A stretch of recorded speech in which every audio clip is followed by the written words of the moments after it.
Bonjour, donc dans cette deuxième vidéo, on va voir la notion de variable et d'objet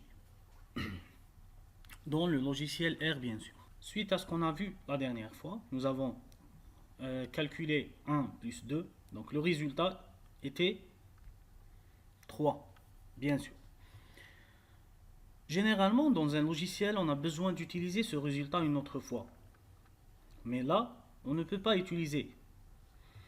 Bon, ce n'est pas le 1 plus 2 égale à 3 qu'on doit utiliser, mais quand on a un calcul compliqué ou bien d'autres tests par exemple plus compliqués, généralement on a besoin d'utiliser le résultat. Et pour ce faire, on doit donner un nom à ce résultat. Donc on doit le sauvegarder sous un nom bien déterminé pour pouvoir l'utiliser par la suite dans un autre calcul ou bien dans une autre fonction. On appelle ce résultat 3 dans ce logiciel un objet. Donc l'objet peut être une valeur ou bien d'autres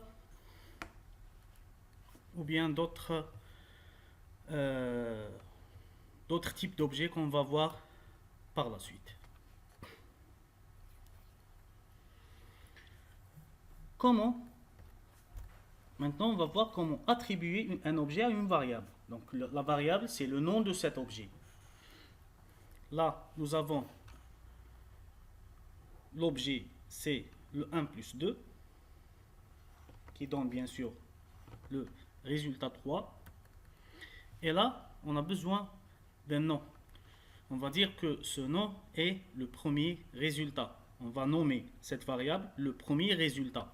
Pour pouvoir faire ça, on va faire par la suite une application. On doit utiliser le signe inférieur ou bien le chevron suivi par le un tiré de 6. Ou bien, on peut utiliser directement le signe égal. Pour être plus clair, on va faire un exemple ou bien une application. Là, c'est le résultat de la dernière fois. Donc, je continue. On va refaire le calcul. Mais cette fois, on va donner le nom. On a dit le tiré de 8 premier résultat. S'il vous plaît, il vaut mieux, pour le nom des variables, etc., il vaut mieux éviter les espaces. Donc c'est pour ça que j'ai mis le tiré de 8. Une autre remarque, il vaut mieux éviter les accents aussi. On a dit que pour pouvoir attribuer ce nom à notre objet, qu'est-ce qu'on doit faire? Tout simplement, on insère le chevron. Ça. Là, on peut mettre ou non un espace comme vous voulez, suivi par un tiré de 6. Et puis, on va mettre 1 plus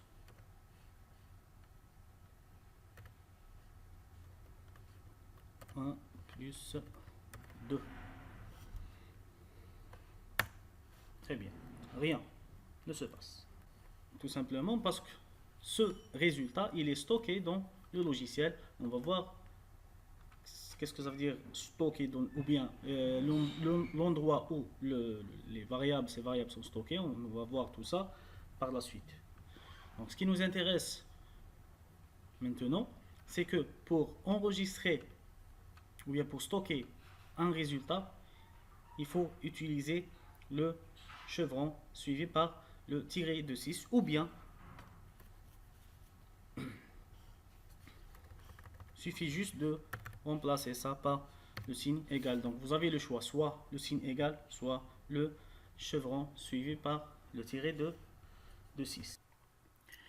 Il est à noter que le R fait la différence entre les majuscules et les minuscules. Ça veut dire, si on note le nom de la variable avec un majuscule ou une majuscule ou bien une minuscule, ça ne va pas donner le même nom. Autrement dit, ce n'est pas comme le logiciel Excel par exemple. Pour mieux expliquer ça, je vais vous donner un exemple. On va dire var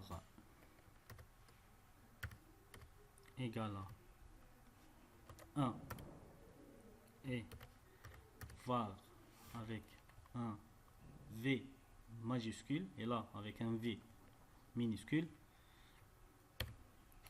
ça donne pas la même variable. C'est deux noms différents.